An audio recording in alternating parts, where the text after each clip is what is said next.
Welcome to Tots and Teens in Focus. I'm your host, Patricia Trim. And today I have a very special guest. She is Dr.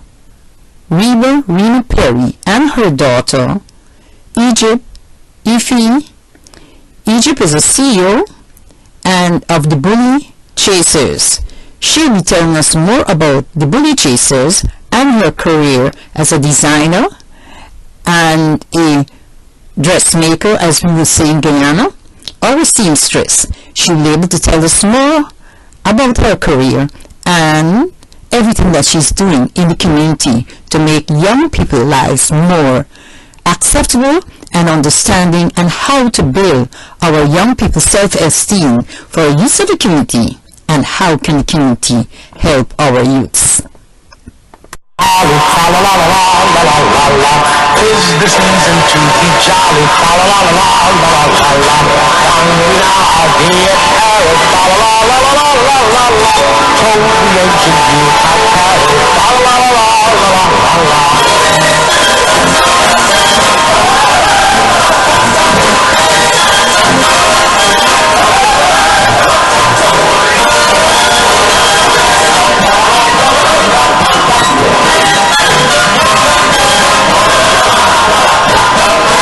The blazing you before us. Strike the harp and join the chorus. Follow me in merry measure, while I delve you my treasure.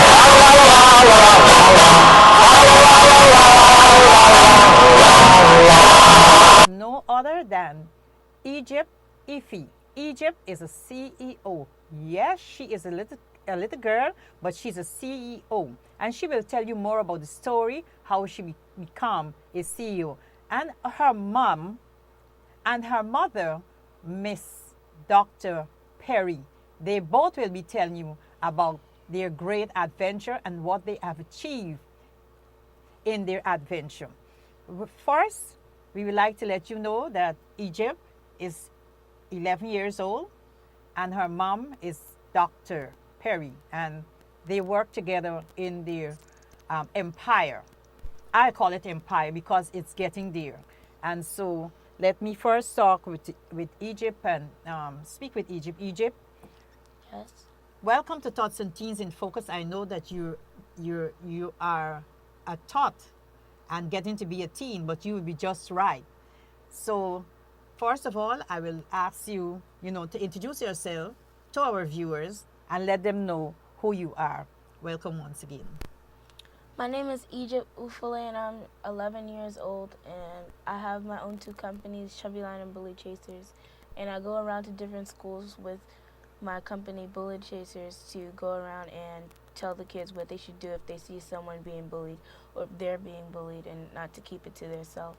And Chubby Line is my fashion line that empowers the kids to be who they are and don't let anyone change that. Okay. Thank you, Egypt, for that introduction. And now we ask Dr. Perry, who is very famous. She has her own television program too, but she's given us some time to shine here too. Welcome once again, Dr. Perry. And thank you for having me. So, Dr. Perry, tell us some more about yourself, because I know you're a doctor, and whatever the doctor you have achieved, you will be able to share it with our viewers and give us some more information about being a doctor and your career as a doctor. yes, my name is Dr. Reba Renee Perry, and my PhD is in philosophy. What I do is I teach and educate special needs children, autistic children, and I own a franchise business of daycares that specialize in integrated setting. And I'm also a licensed nurse and a community activist as well. Thank you, Dr. Perry. That was very informative. So we all know Dr. Perry, and we all know about her daughter. So first we'll ask Dr. Perry again to give us some information on how she encouraged her daughter after being bullied in school, and she will tell us the method that she used, so that your parents out there, if you see your children are being bullied, this is the way that you should go about it. Do not make them feel more weak, but give them the encouragement that they are pretty, they are beautiful, and they can do whatever they want to do once they have that ability to achieve greater heights? So Egypt told me about her being bullied 2 years after the bullying had occurred, and I was appalled that no one really helped her during her bullying. And what I did is, when she did tell me, I explained to her the importance of understanding that hurt people hurt people. This is what I've always taught her. So her bullying became very violent, where she was stabbed with a pencil, her finger was pulled out of the socket, and her lunch was repeatedly thrown on the floor. She was asking for help, but unfortunately, in our society, we see it as child's play. And when she did tell me about it, I said, Egypt, what can we do to try to make this better for other children? And she said, I want to start my own company so that I can be able to help other children. So if they ever bullied, how can I be able to empower them? So she started her company, Bully Chasers Inc., and she decided that as a fashion designer herself, because she was making dolls at the time, that she was going to put in Chubby Line LLC, which is her other company, to empower children around the world to love their body first and not worry about what others think of them. That is very interesting.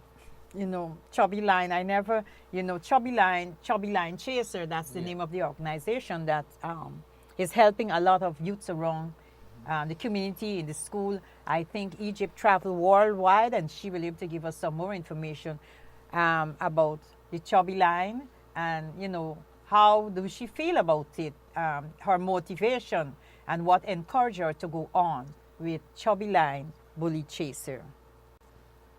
So I was encouraged to do Chubby Line and Bully Chasers because I was bullied myself, and for Chubby Line, I wanted to empower other kids for how they feel when they're bullied. So I made clothes.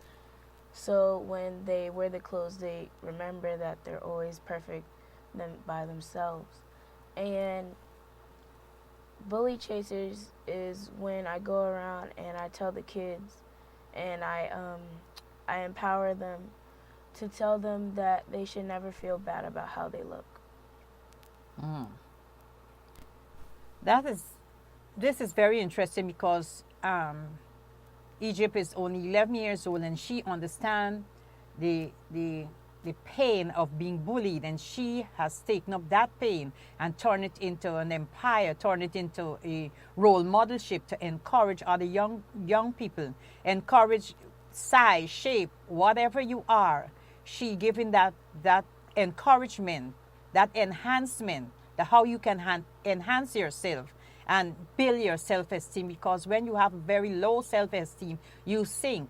But when you have a high esteem, nothing bothers you, because you said words are wind. So there is where Egypt took up her challenge, and she has made a history for herself, because she sews at a tender age. She was making dolls. So you can understand how, when you have these situation and you have your inspiration, how you can make a better deal and help others within the community.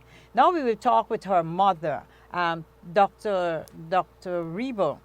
Having a child who is so enhanced and has such a high self-esteem to develop herself and took your advice and did not sink, how would you encourage parents or encourage the young people not to be demeanor with bullying, how they can arise out of it? Because for Egypt to acquire this high goal, it was a mother who made that effort to bring her and help build her self-esteem, that she can able to help other people within the community. Yes. What I did is, we always told Egypt she was a princess in our home, and everybody that surrounded her, she knows that she was surrounded by love. So when the kids were bullying her, she said she ignored a lot of behavior until it became violent. And what we always tell our children, the importance of knowing that their home structure is their base, and the outside world could be cruel, but because we are such a Christian-based family, we spend a lot of time encouraging each other and making sure that we keep each other grounded and support each other. But I've always told her the importance of knowing that when people say mean things, it's because they're hurting themselves. But you can ignore it. But we decided to turn it into a business along with encouraging other children. We've traveled around the world, literally. I mean, we've been to the Virgin Islands, we've been to Africa, we've been to many states around in the United States, and we're traveling to Colombia. We'll be working with the UN also as Egypt as the Kid Ambassador of Peace, so that we can continue our mission because we realize this is a worldwide epidemic. And of course, you know, she's been featured in several magazines, and last but not least, she's been on the TD Jake show, and very inspiring for an 11-year-old to have a mission and continue it. So when we were on the TD Jakes show, we had to wake up by 7 o'clock so we can get there, so we can get prepped, and they can do the run through about what we have to do and what we have to talk about and what kind of questions he might ask us. And then we went into the actual show where there were different parts, and it was an audience, and you had to talk to the audience and to the camera. Were you scared, or you were just happy because you sound very professional talking on the show? I wasn't really scared because I go on different networks all the time, so I was just like, this is just a regular, it's just like just talking to people. Okay, Egypt, that you're a professional in this field. You are a professional in this field, and I know that you with your high achievement, you will able to help a lot of young people within the community as they go along. Now, Egypt is a designer, and she, what we call it, dressmaking, seamstress, tailoring, whatever they call it. She's a designer and also sew her clothes. In my country, we say dressmaker. I think sometimes we say seamstress. So I'm not too quite sure which way it is, but making clothes. So she had her fashion show, and I think this is the second year of her doing her fashion show. And she has her fashion show. She was on the Fashion Week. So I let Egypt and her mother tell us about the experience of being on in the Fashion Week, and you know, dealing with models who is older than her. So she will be able to give us some idea how she feel about it, and you know, the experience and the joy, the sanctification of being that person, to be such a little child with all those big children, big people wearing her clothes and her design. That's a wonderful experience. Tell us now, Egypt and Dr. Reba. Okay, so she did New York Fashion Week, and she's returning this February. It's very hectic. It's not what you see the models just coming out on the runway. It's a lot of preparations. You can wait up to 8 hours before an actual show. And with her doing New York Fashion Week and it going viral, which she had 7 million views as a 10-year-old designer, Cheryl Wills from New York is the one that featured the story. It was so many models, and they were all just standing, hovering over us, trying to get in to be a part of, which was history for a 10-year-old to do New York Fashion Week. And of course, Egypt could continue talking about how she prepped the models and how everybody behind the scenes was there. So it was a big crowd of people around my rack, and I'm just like, what's going on?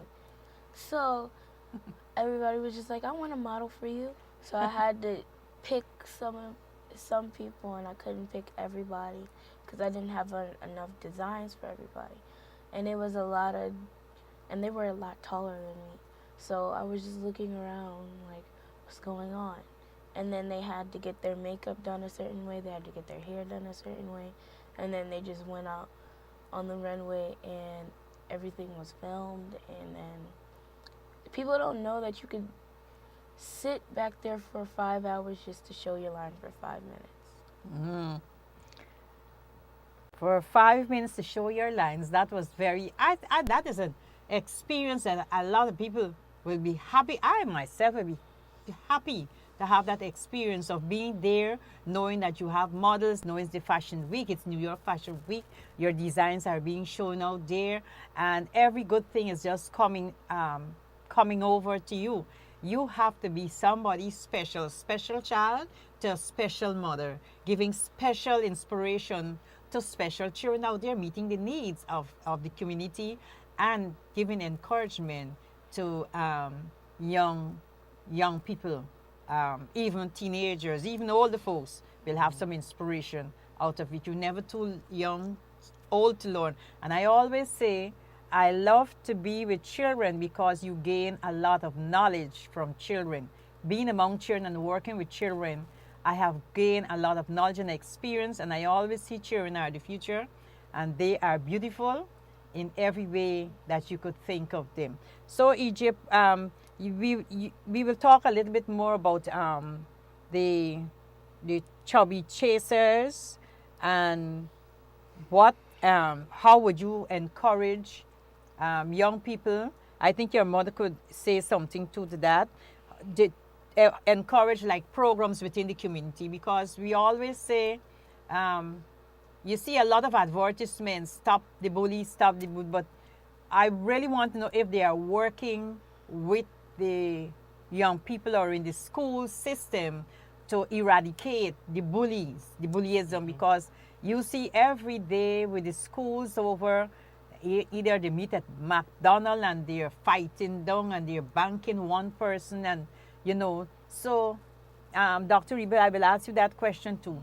How can mothers take responsibility for the children's attitude? Is it the lack of parental guidance, the lack of parents going out to work?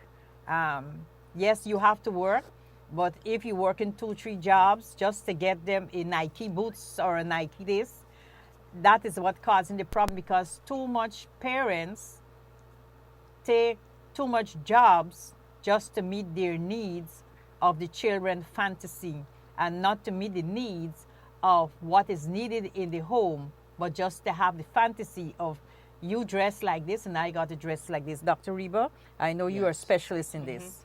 Yes, so I started my franchise business 9 years ago because my daughter was a teenager at the time, and I know the importance of being home with your teenagers. We focus a lot in on our young people, but the teenage years are very hard for our young people, and I decided I was going to do a home-based business where I could be home to provide for my daughter, but also to be there when she gets home, so when she was overwhelmed from school or just even life period, because we think a lot of times our children don't become overwhelmed. They got a lot more violence going on TV. They're exposed to a lot more violence, like you just said. It takes a village, and we have gotten away from the village thing where we grew up in my generation, where the neighbor, if you did something wrong, the neighbor knew exactly how to discipline you, and then when you got home, your parent disciplined you too. We got away from that, and we have gotten to the point, like you said, Pat, about how we giving our kids so much material things instead of worrying about their mental status. And of course, we all want our kids to have the best, but that really targets children also, because once you start giving them these material things and you can't get it for them, then you have to get a second job to keep up the demand of fitting in. And basically, life is not all about material things. It's about if your mental status is up to par. You see, that is what I say,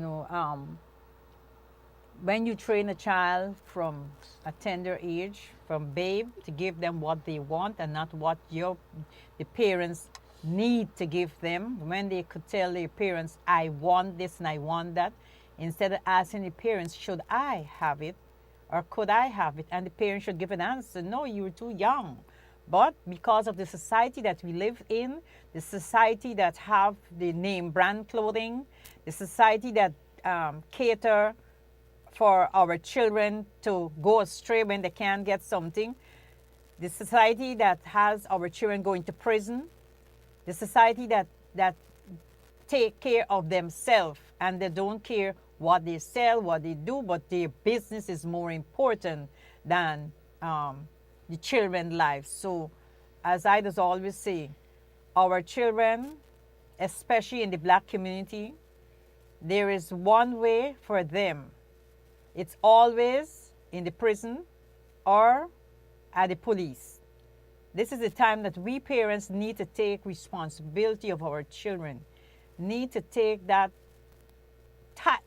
sometimes if parents are not tired seeing their children being in the prison, they cannot get work, they're at the corner smoking, they are at the corner doing things that they are not supposed to do.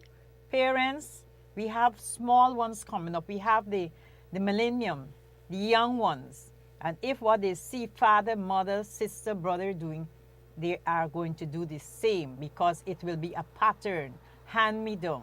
Parents, you have to take responsibility. And I say a child can only go astray if the parents allow that child to go astray. What do you think, Dr. Bieber? With me being in the industry of child care, and I work with the adolescents from 0 to 6 and teenagers as well, and I just see that there are more single parent households than we ever had, which has become an epidemic. Now, we know as women we take on a lot of responsibility because we have no choice. But I also blame the dads that are walking away from these children that also need both parents. And I hear a lot of parents say, well, I don't get along with the mom. It's not a matter of you getting along with the mother. It's a matter that a child is involved. And that's another whole show. But we want to encourage the dads to have a destination or point where they can drop off the child if you don't get along with the mom, because I do that even at my daycare. The parents are not together and they want to still be a parent, co-parent to the child. So I said, okay, you don't have to meet each other, but you can communicate through me. And I have the child be picked up by the dad on a Friday, and he spends the weekend, and then he drop him back off on a Monday, which gives the child still access to the mom. And then a lot of times us as women, because I'm a woman too, and I know how we can say abrupt things about the father, which causes a wedge between the child. So then the child is angry, and then he goes out and does these belligerent behaviors, which we see all the time on the social media of kids fighting. And I just really don't understand it, because we are the adults that's standing around watching this go on. So I blame a lot of people. And as a child, they can't really know their way unless we guide them. And we have to continue guiding them and stop saying it's not your problem, because it is. Because when crime go up, unfortunately, we are the ones that exhibit that behavior. So it's a matter of everyone has to be involved. And I help a lot of people in my community ongoing. I have someone living in my home right now because there was no place for them to be. And I don't allow any child to be on the street if I can help them. Mm-hmm. And we just have to continue helping our youth. Okay. That says you parents take some note. And you know, Egypt, you are wrong, and you hear what we're talking about. What the young children go astray, and because of lack, because of they want a father is not wrong or mother is not wrong. How do you feel about it? I feel that the dad is mostly a part of it, because the mom, in most situations, the mom is always around, but they're always at their job, so the dad isn't around, or the dad is somewhere and the kid doesn't know where the dad is. So the kids, they start to misbehave because they have one part of the parent being missing. Mm-hmm. Parents missing, as Egypt said, parents missing, and that is the problem of young fathers. Some of them are missing because what? They're in prison, they're in recovery home. Mm-hmm. They choose a life that is not good. They choose to be on the whatever you achieve, is that what you choose to achieve. And sometimes we got to let go of the things that will cause any problem. Let go of the things that is destroying your life, destroying your home, destroying your family. Young men, the way you dress, that's the way your children see you. The way you dress with your pants off your waist and you're walking down the road, The way you have a cigarette in your mouth, that's what your child see. That's what the children see, and they think it is okay. Mothers too. The way your attitude, the children feel it is okay. That is life. That is what they have to experience. So we need to have a more impact and consciousness of what reality will be when our children go astray, and what the pain and suffering that a real and true mother will feel when their children go astray, or the children happen to be in the worst situation. It's hurt, and it hurt a lot.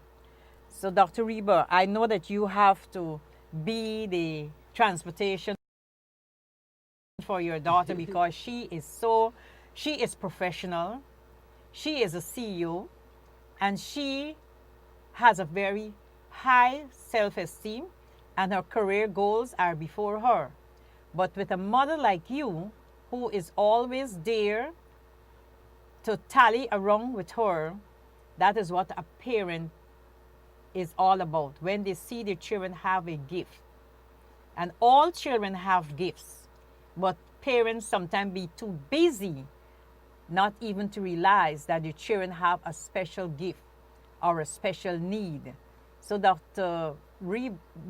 Perry, you will give us some more ideas about this, and how can what really can be done, because they have so much. Thank you both for being on the show. Thank you both for giving me this honor and this time to have you on to talk with you and to share your views and your concern of the community.